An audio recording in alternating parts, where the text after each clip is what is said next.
Hello and welcome to Sailfaster, which is the number one podcast for racing sailors like us. Today, for a change, we're actually talking about lake sailing, though I think the Chicago Yacht Club's race to Mackinac, which is the subject of today's discussion, can produce those weather conditions as abject as any coastal or near-shore distance race that you find. The Mackinac is the oldest freshwater distance race in the world. I didn't know that, so I looked it up. It's, as most people know, 333 miles up along Lake Michigan, and it's a huge race, right? 3,000 sailors take part. That must mean 50, 60, 70, 80, 90 boats, I'm going to guess. And for sure, it's one of the great races in world sailing. And today, to discuss the Mackinac, I have with me a couple of guys with a ton of experience in that race. Firstly, George Simkins, who has, I think, about 20 Mackinacs under his belt with a decent number of podium finishes scattered in there on, I think, J109s and J111, you were telling me, both named momentous. And and also Mark Fruin, who is actually the won this year's J105 fleet on Nyctosaur to round out what was a pretty good year for you. I know you had wins in the Verve Cup and the previous year Sailing World Regatta. So I think I've got some true experts here to discuss this with us. Right. Hello, chaps, and welcome to Sailfaster. Hey, thanks, Pete. It's George. Appreciate being here. We're huge fans, and I'm a fan of sailing in general, but your podcast is really making it great. Thank you. So glad you said that. Yeah. I didn't even have to pay you to say that. That's great. Yeah, and I'm Mark Fruin, a fellow J105 owner. So I've really appreciated your podcast and what you're doing with it. So happy to be a part of the conversation and looking forward to it. Great. And thank you for taking the time. I know you're both busy professional people, so I appreciate you taking the time to do this. So let's start where we always do at the beginning, which is, how did you get into sailing? Tell me the sort of origin story, as they say. So, George, why don't you kick us off here? Sure. I grew up in Marin County, California. I was surrounded by water. My dad, who had sailed at the Naval Academy, always said, one of these days we're going to get a boat, and that never rolled around. But a friend of mine did. He had a Cal 25, and it's a 1970s tank of a boat, and just great for the San Francisco Bay. And he just needed a partner, a friend. And really, from the minute I got on the boat, it was like, oh, this is something I'm going to do. I immediately told him what he was doing wrong, and it extended from there. And then how did you get to Chicago? So my wife is from here, and that's interesting because so it was very soon after I started I started sailing in San Francisco that I bought my own boat, which was a Ranger 23 designed by Gary Mull. I met my wife. She's from Chicago. We wanted to be together somewhere, and she owned a boat here. So I thought, well, that's a nice transition.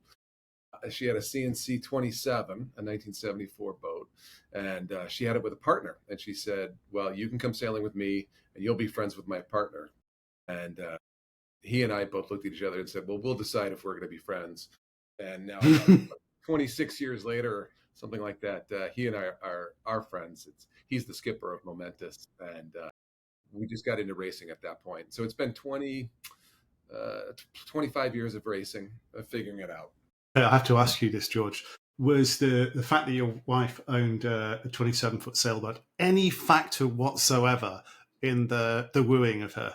Well, Pete, you might have missed this in your own development, but that is the best pickup line for anyone is, hey, would you like to go sailing? So we had the same pickup line for each of us. I did take my now wife on an early date across to Angel Island in San Francisco Bay on an old boat I owned there. And it worked very well. Nobody drowned, and eventually we got married. So I know I do.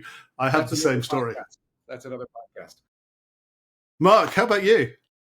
Yeah, I think some of the people talking about Mac experience might object because there's plenty of people with a lot more experience than me. I started, my first sailing was, I went to the BVI with some friends that had an extra space and knew I liked to travel a lot. So I went down with them, and it was more of a booze cruise than a sail. We just kind of went from place to place and had a lot of fun. So when I got back in the summer in Chicago, I took a basic keelboat class and enjoyed that, but found somebody who was crewing, and I got invited myself onto the boat they were crewing and crewed there for a while and just kind of loved it and tried to just kind of really filled a gap or just something that was missing. So just love it and just been trying to sail as much as I can since then. And then I bought my boat 4 years ago, nonstop since then. So you're a relatively new J-boat owner, right? And so you're both J-boat owners, right? Yeah. Yeah, I was really looking to buy a boat, and then Chicago, we have kind of like the T10 class, the 105 class. There's a J109 class, used to be 111s, and then a Beneteau 36-7 class. And I just really liked the 105, just a little bit bigger than the T10, a little bit more comfortable, and then just kind of that lower price point really kind of sealed the deal. I just edited a podcast that we're publishing on. I'm publishing on Monday. Like I've got a big company behind me. I'm publishing on Monday with the Black Hawk guys, the J105 Black Hawk out in San Francisco, where it's won the big boat series again and again. And, yeah, I listened to I forget who was the new yeah. Russ and Randy. Yeah. Yeah. And I was like literally taking notes. So yeah, many people told me that. Somebody even told me that they gathered their crew around their iPhone and played in, took notes. It's great. I had a debrief in a season party the other week, and that was a few of those takeaways from there were like connected to some things on the boat. So yeah.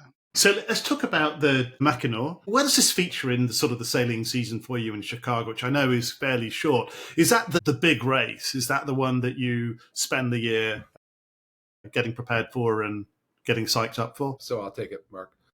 Yes, the Mackinac Race lands smack in the middle. It's the Everest of your year, basically. And obviously, there's two kinds of racing. There's buoy races, which you just go out and come back, off your local waters. But then there's port-to-port races, and there are several interesting ones that happen on the lake here on Lake Michigan. But that's the big one that takes you the farthest distance away. And in the middle of your season, you might connect it to some other racing. So there's the Port Huron Mac that also happens. They alternate weekends in the middle of July. And then what you'll try to do, because you have to travel the boat, and Mackinac is not next to anything, is to do a regatta on the way back, or to try to make something out of the way back.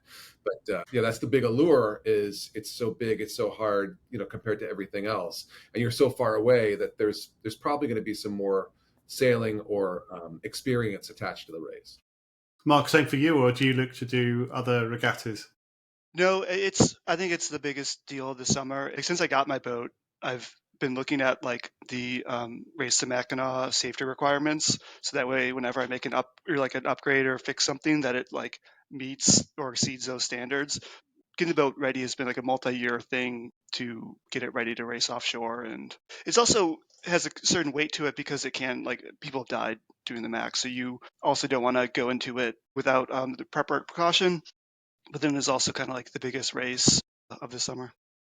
Yeah. So I want to come on to the Mac experience, the actual race experience. But before that, it is this question of preparing, right? I know between you've got many of these under your belt, and it's clearly not something that you take lightly or take for granted. And I was really interested in the conversation we had about even just provisioning, how you guys think scientifically about what you bring on a race like that.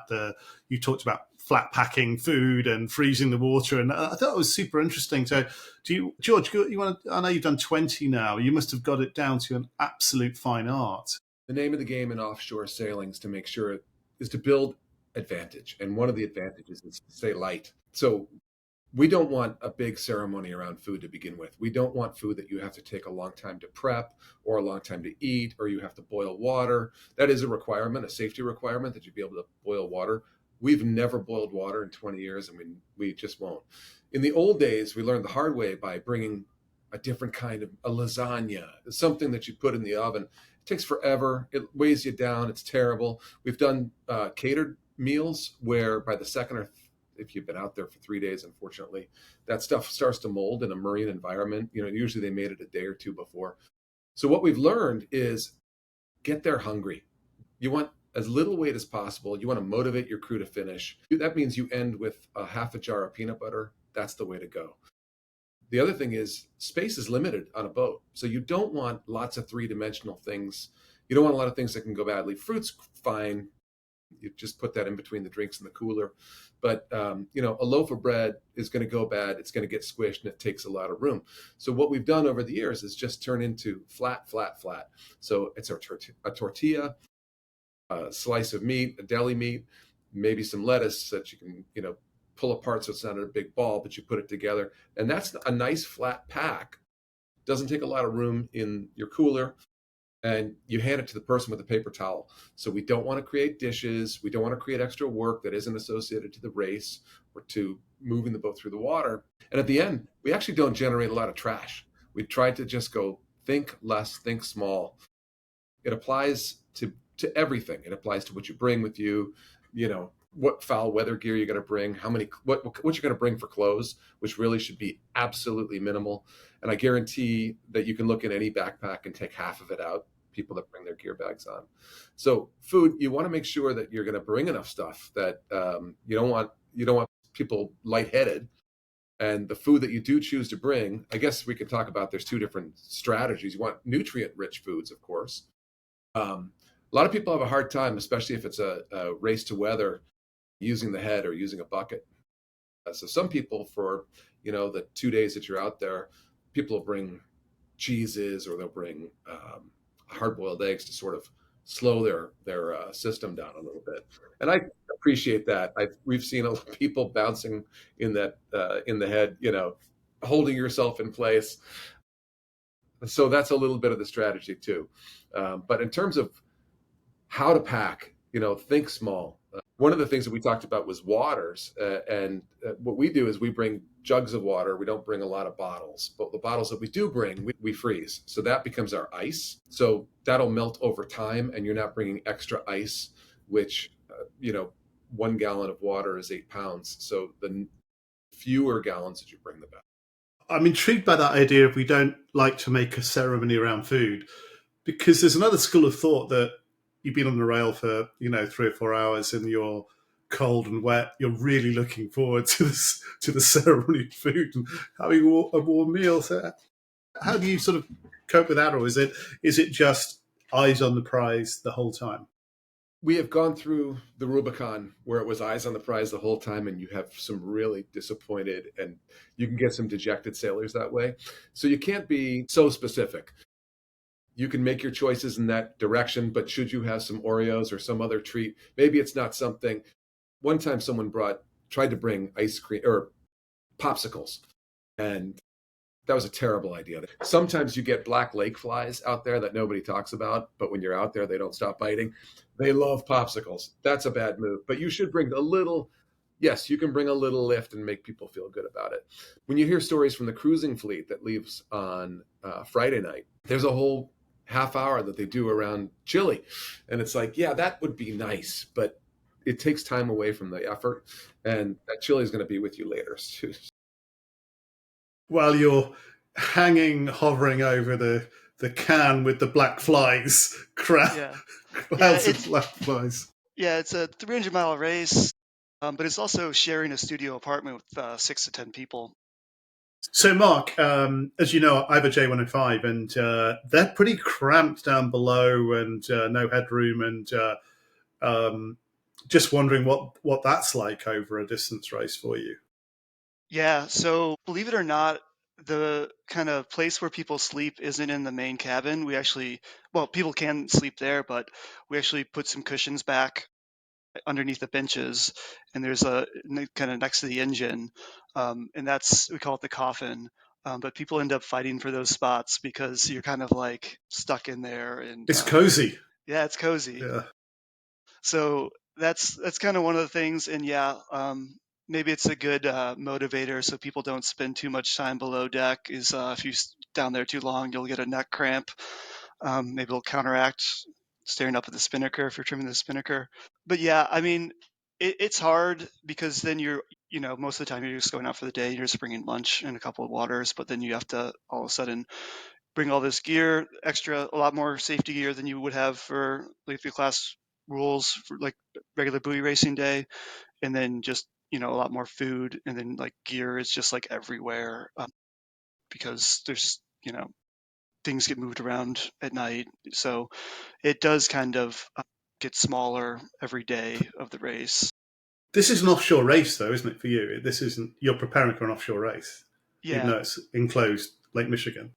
Yeah, I mean, I guess you could be 20, 30 miles away from safe harbor at some points in the race. So you you need to be, It's a few hours. Yeah, ready for that. People will say like the Coast Guard is like there and they kind of know the race is happening and monitoring it.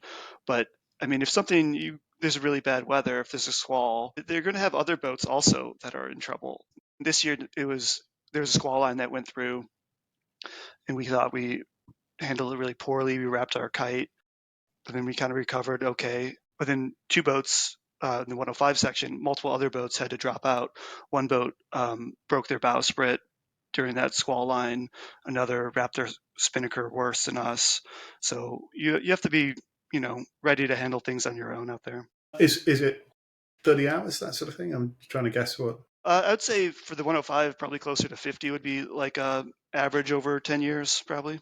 And so you were relatively new to the class, and you came in first after just 3 or 4 years. So I'm really envious.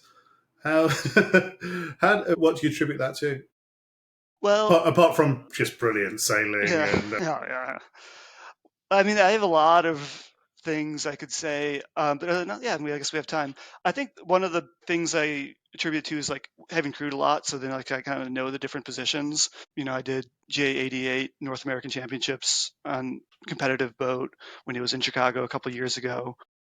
But then for like driving and starting races, I did Bill Gladstone's Northview Performance Race Clinic a couple times. I think that just really accelerated my learning.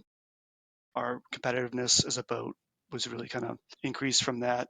And then I mean, for the Mac itself, I took a couple weather classes from Chelsea Freyas. My next guest on Sailfaster, Cool. actually, next week. Yeah. Yeah, well, tell her I accredit some of my success in the Mac to her weather courses that I took I will. last winter. Yeah. But yeah, so I guess it's just like, actively trying to learn and actively trying to get better and kind of being obsessed. I think I was a really competitive, or like, ran track and cross country in high school and college. And I think after when I stopped doing that, I had this like competitive void that I didn't really know was, yearning for an outlet that was like a reasonable one. Like it kind of, you can play like intramural, like softball or like frisbee with your friends, but it kind of feels weird to try that hard at it. It feels weird to like read books about, I don't know, pickleball or something. But sailing is kind of like big enough and it feels important enough. You can't help but spend a lot of time if you're sailing, like you're committing your whole weekends if you're doing a buoy regatta. So it just feels bigger and kind of like worth it to put that effort in. Yeah, it's a really interesting point you make, isn't it? That there's plenty of sports out there, but this one is so complex and so dependent on conditions and environment and vague rules sometimes. I would be remiss if I didn't say also just like the other thing that I think is critical to our success is just me just having like a large network of folks that I can reach out to and sail with, like bring on the boat. Somebody can't make it. I usually can find somebody to fill in that's, a competitive sailor. So I think, well, I'll tell my wife that going to the party after the race like pays dividends. Okay, you know what? I want to talk about routing because you brought up using Chelsea's weather prediction, weather advice, which I know is first class. Again, George, you've done this 20 times. Always the same route, or does it always varies every time you've done it slightly different, or is there you always prefer? Hey, we always got Chicago shore or something, then we'd cross over at this latitude. Yeah. Well, first, can I just mention that I tried to hire Chelsea for our routing this year, and she was having a baby, and she said, "No, I can't do it. I'm not doing this year." But my thoughts about working with weather routers, it's helpful, especially if you don't have any skills in that department at all. And most of the people here will hire someone to help them with routing. That doesn't take the decision making away, but it gives you a general picture. But one thing that I've learned after 20 years is they're guessing just as much as anyone else. If it's obvious, they will all have the same recommendation. And if it's not obvious, they don't have enough information to actually help. So you're still going to have to make that decision. And you compare notes. You were mentioning about the J105s at a network. The J105s all help each other. They're all friends, right? And it's nice to be able to compare notes. And I've done that beforehand and say, where are they sending you? Where they're sending us up the middle. And well, mine goes up Wisconsin. So if they don't know, they really don't know. And I think that what Mark has said is like having an understanding of what the weather might do on this lake is super helpful. It's kind of a combination of a small lake because it's just not big enough to get things like swells. But there are regional patterns that happen, and then very localized things like around points and things that are worth listening to and paying attention to. You can get lulled into, by the way. You got to go from the bottom left of the lake to the top right of the lake. And you think, run line, right? That's the shortest distance. I think Tom McLaughlin was saying you got to sail shorter distance if you can. And there is this idea that I got to get across the lake and start working the Michigan shore as quickly as I can, or at least see Michigan in my sights. I think that's the first big decision is like, are you going to play the Michigan shore or not? Because I think, and maybe someone else will not say, I think it's really hard to play the Wisconsin shore. I think maybe like really larger boats can do it, but I think it's hard for the 105 to go all the way to the Wisconsin shore and have to come back. Do you like my map, by the way? Yeah. If anybody's watching us on YouTube, I put a map of that Mark you suggested. You can see that course. Yeah, come on, it's just bottom left to top right. Do you ever go the rum line? The only time that you would go the rum line is if you had a dead downwind race. So the wind's coming from south-southwest, and that's what you would do. Besides that, you'll sail the shortest distance and you'll get there in the bottom half for sure. And so I think what I mentioned to you before was, even though this is not a buoy course, you have to think of it like it's a buoy course. The same ways you get leverage on people to your left or your right, if you know the wind is going to be coming from a certain direction, or you know that in 24 hours it's going to be coming in a certain direction, and you want to decide where you want to be for that, you should leverage that out early. And one thing that I would mention, like Mark just said, it's hard to play the Wisconsin shore, but we got a second place, fourth overall out of 300 boats by heading due north and waiting for that northwest wind to hit that we thought was going to come. We were 20 miles away from our fleet, and one boat caught up, but that was it. We kind of get lulled into saying, can I get to Michigan? When the race is out there, it's where the wind is. And so it's one of the things that you do over time is to say, no, I need to just head to the advantage the whole time. So here's a ignorant Englishman, but are there actual are there currents in the water? Do you get tides and currents? I mean, so I notice it hugely. So you don't get tides, but you can get a current. Sometimes the current comes with wind, but often what happens is we get a big blow for a couple of days, and in the days afterwards, the lake will drain back. And there is something called the GLERL, GLERL, that you can look up. It's a NOAA, it's a Great Lakes Environmental Research Lab, and they anticipate where, based on the wind in the previous days, where the current will go. Well, that must be so useful. It is if the current is above, say, half a knot. If it's a half a knot or less, it's just a big bathtub. How about you, Mark? Any different experience of routing? I mean, I used Expedition and thought that helped. And then, so like for me, the first decision is like, do you want to play the Michigan shore or not? And then after that, it's like, do you want to go inside the Manitous or outside the Manitous? There are two islands that are on the course.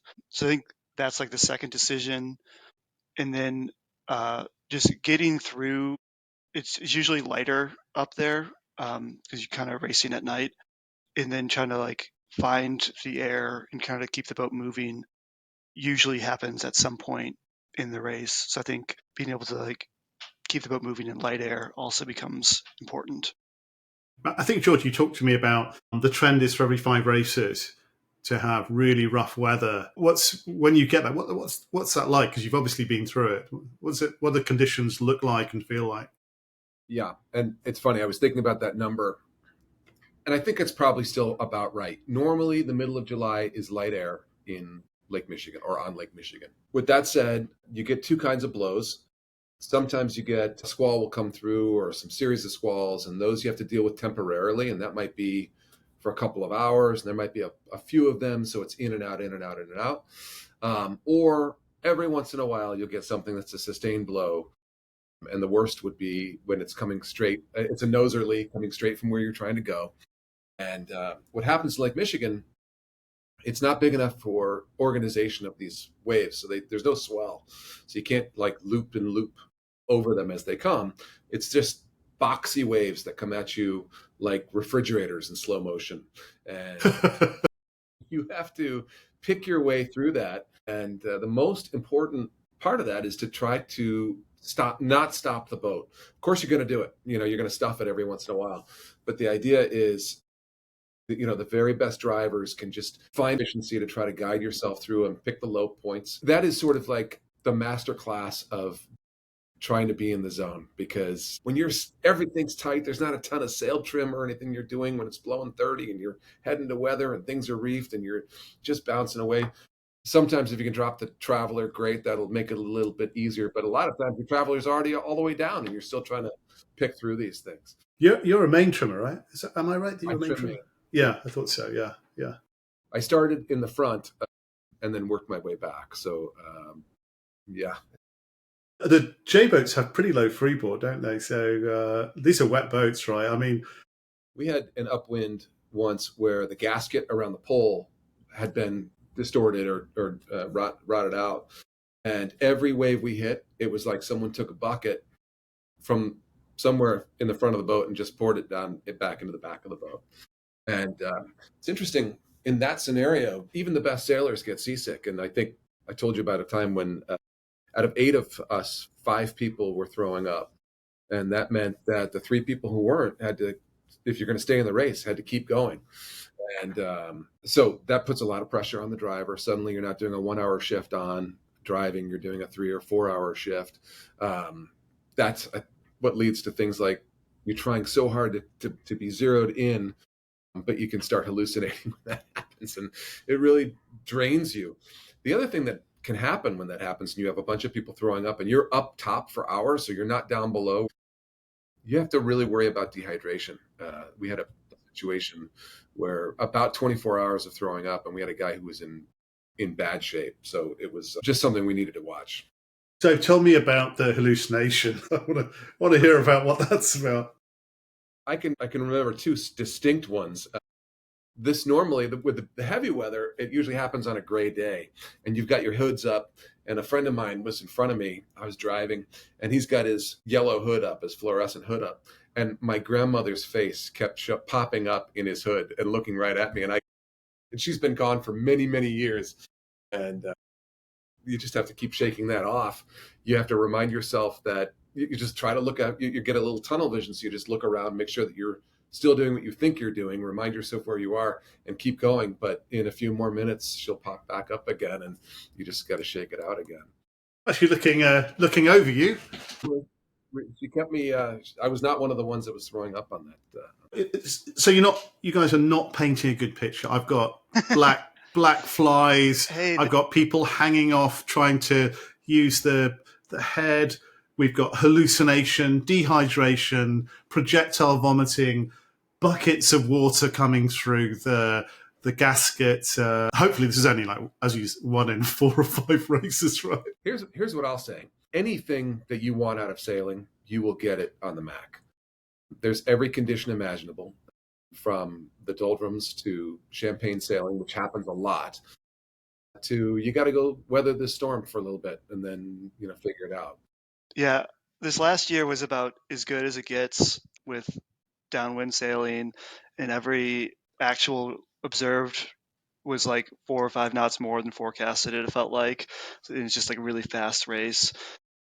I'm worried my crew, who had a bunch of first timers, is going to be spoiled, and then next year is going to be like an upwind slog, and they're going to be like, "What was this? This isn't what I thought it was going to be." You've also asked them to take the minimum amount of food and the minimum amount of clothing. So it sounds like a death ride. But one thing you talked about was, because it's off wind much of the time, this is where J boats have an advantage. They can sail deeper with good VMGs because they're asymmetric spinnakers. You want to take that first, Mark? But yeah. So like for the 105, for the distance racing, most boats in Chicago will have a smaller reacher kite, which is just kind of a weapon and just really fun. When we put it up, it's just like a blast to sail with. Is that class legal? So it's actually really nuanced. All the sails that we have are like buttoned with the class. There's a couple of rules with it that make it not fun. So like I think most sailmakers would want to make the leech actually longer than what the class spinnaker rules allow. So it's kind of suboptimal. It's still a very fun sail to use.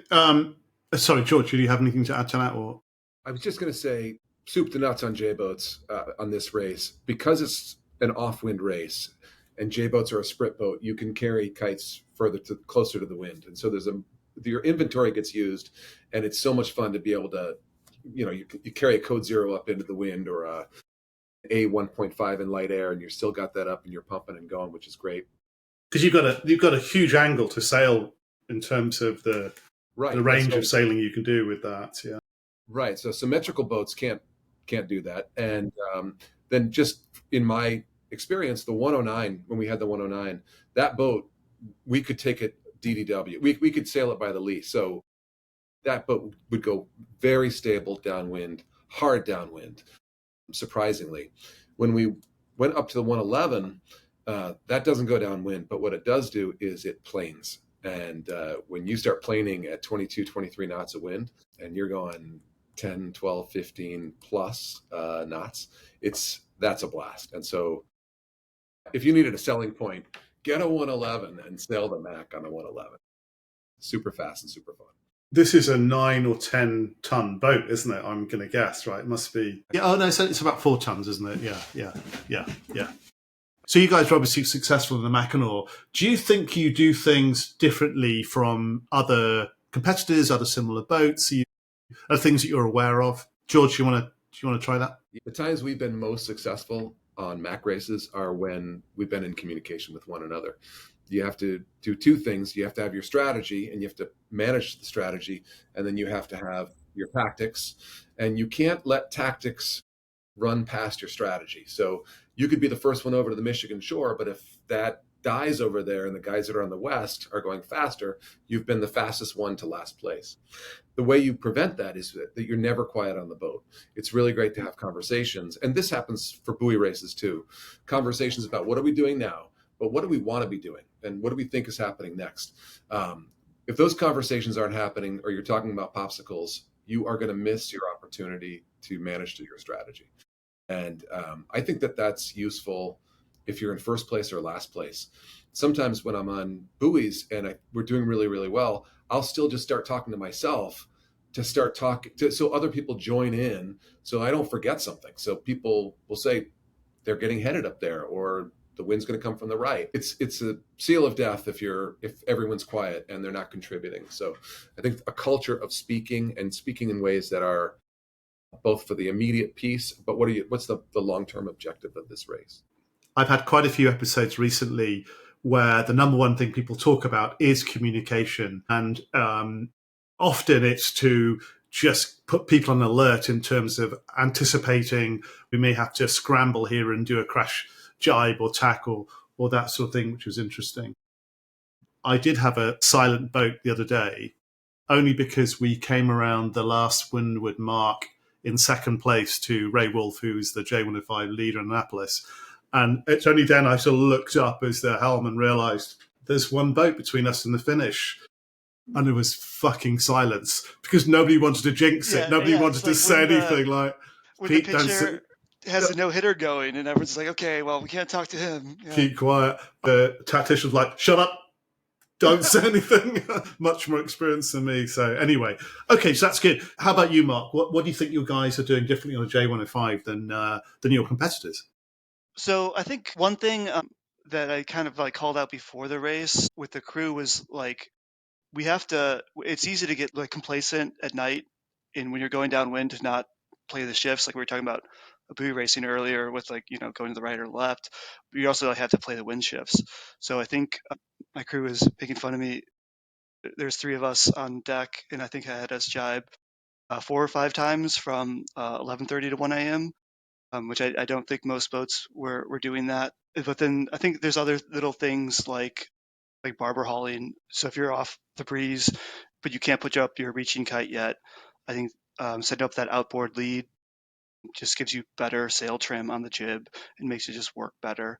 So if you can figure that out, and then also like do it when you need to do it. I think that's kind of way to just kind of get a few extra boat lengths on those legs. I'm a much newer sailor than you, and or at least less experience, and a new J105 sailor. We've improved quite a lot recently, and managing the slot between the jib and the mainsail is probably one of the most important things we've done in terms of boat speed and learning. I don't know whether it's critical on a J111 either, but certainly in a J105, which is fairly underpowered, it's a critical tool to use. 100%. And I will say, since we don't spend a lot of time on port-to-port races, sometimes people don't think about it until you need it, the barber hauling or out hauling. And so it's a terrible time to set up your barber haul, because normally there's not a pad eye there, or the leverage point might be a little bit different, or you might want to run it back to the cockpit. So you should set that up in the weeks ahead of the MAC or ahead of your offshore races. So you're not just figuring that. You might bring the hardware and say, we do it like this every year. And then it's time to put it together, and you waste 20 minutes trying to figure out, how do I open that slot up? So do you guys are interested about, preparing this weeks and weeks before? Are you thinking about this weeks and weeks before? Yeah. Are you wake up in the night thinking, we got to get the barber hauling equipment? Yeah, I had a list, an Excel sheet with 100 things I wanted to get done before the MAC. And I was actually going to a wedding in California with a flight, and I actually downloaded 5 episodes of this podcast to listen to. And everyone started talking about how important it is to prepare your boat. And then I'm just started getting anxiety, why am I wasting a weekend? I could be back at home getting the boat ready for this race. What am I going to do? I'm losing these days. So I do think you can't, and other people talk about, you can't under-prepare for a regatta. You really can't under-prepare for an offshore race like this. I'm thinking if you're in the wedding, right, and everybody's seriously talking about how they met, and you're thinking about, okay, do we take the J1 or the J2 jib, and where are we going to stack it? Yeah. Yeah, pretty much that. But I mean, it all worked out, and my wife's really patient with me. She's a sailor, so she gives me some leeway to obsess with it. So you've both married sailors. Yeah, it's made life so much easier. Yeah, well, I have a very lovely and tolerant wife, but she's a runner. When I tried to get her to go sailing, she's like, "Well, there's only 2 things I don't like about it. One is the wind, and 2, it heels over." Well, that's the definition of the very definition of sailing. Yeah, that sounds like the best day of sailing. Yeah. We had an interesting conversation a couple of days ago about the health of sailing in the US, and George, you were talking about the decline in US sailing in some classes. What do you guys? I mean, you're right in the heart of the Midwest here. What do you guys think is the future of sailboat racing, and where are you seeing the opportunities? Which are the healthy fleets and which aren't? And just what do you think?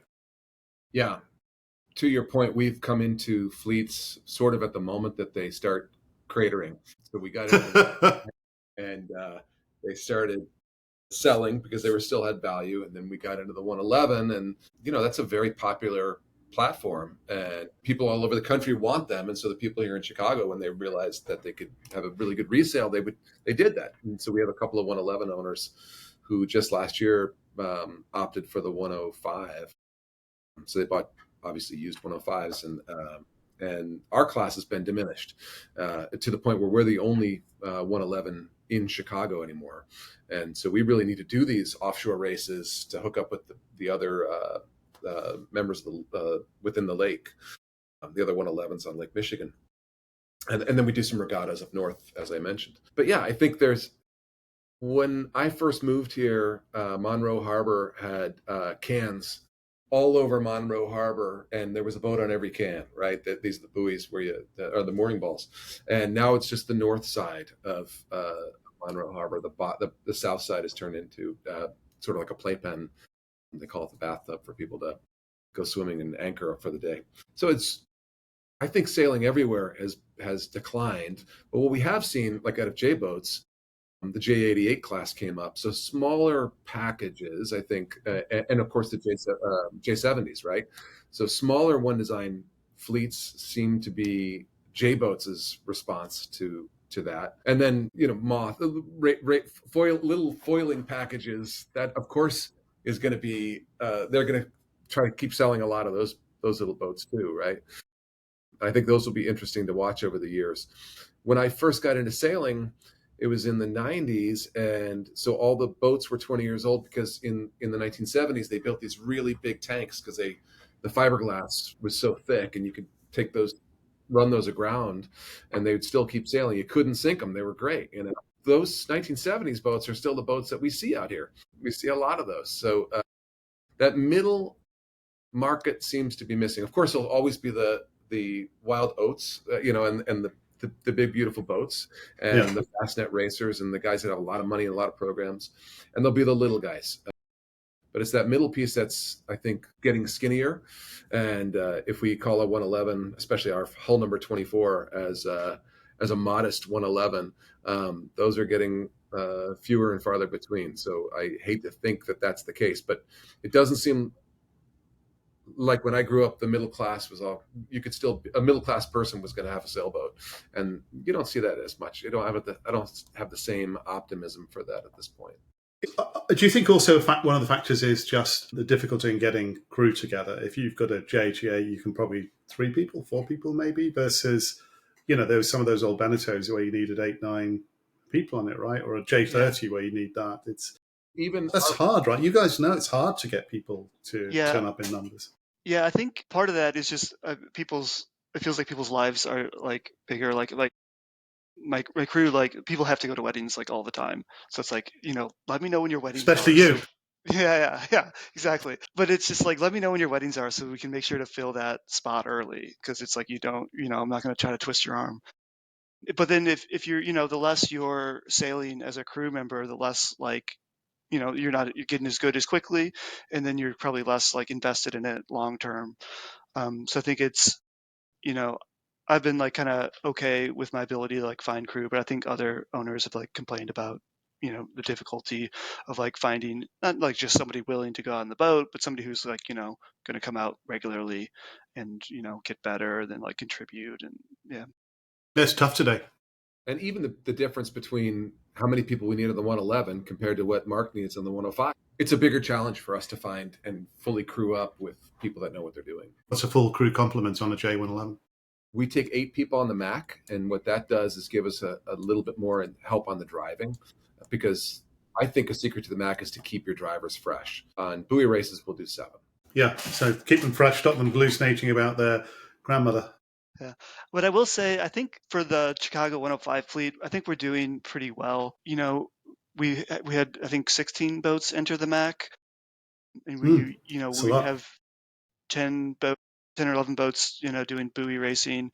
I think that's going to grow over the next couple of years. My buddy Josh is a guy who runs the fleet in Chicago. He's like really organized and is like, supports, everyone in the fleet just wants another boat in the fleet. So everyone's kind of supporting each other, getting up to speed and stuff like that. So I think as like the T10 boats kind of start to fall apart, regrettably, I think then the 105 kind of becomes the kind of most affordable like platform for people to get into keelboat racing. Yeah, it's robust and stable and can deal with pretty wide wind conditions. The San Francisco guys on Blackhawk were saying that the San Francisco J105 fleet, it continues to expand. It's pretty healthy fleet, and in Annapolis, same thing. We I think we have around 30 boats on the jealous. sort of roster. Whenever I look at like race results and I see 30 boats, I'm like, oh man. One thing we talked about was that moving from the bottom half of the fleet to the top half is quite difficult. It's easier to stay in the sort of the top half than move over the fold. What's that about? Yeah, I agree with that. I think it's kind of like just when you start like a race and have a bad start, and then all of a sudden your options are getting smaller and smaller. But if you have like, a really great start, then you get to like choose where you want to go, and the world's your oyster. So it's like after you win a regatta, and then you need a crew for the next race because somebody is going to a wedding. It's easier to find somebody to fill in because then they know you probably won't be miserable sailing with you. You probably have a nice, could be competitive, might learn something. So I think that that kind of virtuous cycle kind of builds on itself. And then, yeah, as you get more like competitive people coming in and out of your boat, then you're like taking information from them constantly. And yeah, it just kind of builds. Yeah, we've had a couple of good results recently, actually, surprisingly. Perhaps I've realised that when you're approaching the windward mark and you're in the top set of boats, it's a hell of a lot easier than it is if you're 5 minutes later and you're at the back of the crowd and there's a huge parade going on. It's disturbed air everywhere. And then that leeward mark rounding where you have to douse the kite is then you don't get to choose where you want to go. Yeah. So, George, the Mackinac race must be constant rethinking and regeneration of tactics versus strategy. Because you talked about, hey, in some ways it's just a big buoy race, but that must be a constant sort of battle in your mind, right? 100%. You don't want to be lured into the flashy thing, right? There's never a moment that tactics are not in play until they lead you away from your strategy. If you know that the wind is going to die in a certain place, you don't want to be the first guy there. You want to be able to make your move. So if I've been in situations where we were neck and neck with pro drivers and doing really, really well with that kind of guy, or a boat that's faster than us, and we're hanging with them upwind and we're more efficient and doing really, really well, only to find ourselves on the wrong side of the course. And the way you prevent that, I think there's two things that you think about. One is there has to be someone on the boat that's thinking about what happens after this. So that's not always the tactician. That's not always the sailmaker. The sailmaker, you get him on the boat and he knows everything about the boat. He'll make it go faster than anyone. But he's not necessarily thinking tomorrow there's going to be a low pressure system that we need to think about, or a high is going to move in here, so we should be on one side or the other. He's thinking about right now. So yes, the strategy has to be your North Star. That doesn't mean that a storm doesn't come in and blow it for everybody. It just means you have to reset the strategy versus sail the wrong direction or try to compete with the wrong person. You got to keep thinking about the end result. Yeah, I love that idea of having somebody who's always focused on the big picture, the strategy versus the immediate tactics. The guy that I think of that has done that on our boat the most is a friend of mine named John Beery, and he is a blunt, in-your-face. He doesn't care if he hurts your feelings. And the way he frames things really make you think twice about what your decision is. And he challenges you to prove your decision. He challenges you. Why is this the right thing? Why on earth would we do that? And he'll say it like that, as if you've done something wrong. He might be in total agreement, but the way he frames it puts you on your heels and you think, okay, let me defend this for a second. And when you're doing that, you're active. That goes back to not being quiet on the boat. You're actively involved in the decision-making for the boat. You're thinking ahead for the whole boat. So as abrasive as that could be, it's completely helpful because someone is keeping an eye on what happens next. I love that answer, George. There's a couple of Instagram-worthy quotes there. So, George and Mark, this has been a fantastic conversation. I've really enjoyed it. I've learned a ton. Thank you so much for being on Sailfaster. I'm not sure you've convinced me, George, that on my next trip to Chicago, I should join you with the black flies, the melting lollies, the food that's rotting, and the flat food. But it does sound brilliant. I'm in awe of your experience and your results here. I think it's tremendous. It's a crazy, dumb thing to be good at, and we have the best fun, and you get to be with your friends, and you're doing something that nobody's doing, and you get into this time warp, and you come out the other side a little wiser for it. But yeah, come sailing. We would love to have you. Yeah, I'd be very happy to make the tea down below, vomiting. Yeah. Pete, if you don't want to do the Mac, but I'll consider you a part of my network now, so maybe you'll get a phone call from me. Hey, Pete, I need someone to trim Maine next weekend. Yeah, if you're absolutely desperate. Listen, guys, have a great week. Thanks again for being on Sailfaster, and hopefully one day see you on the water. All right, thanks a lot. Take care.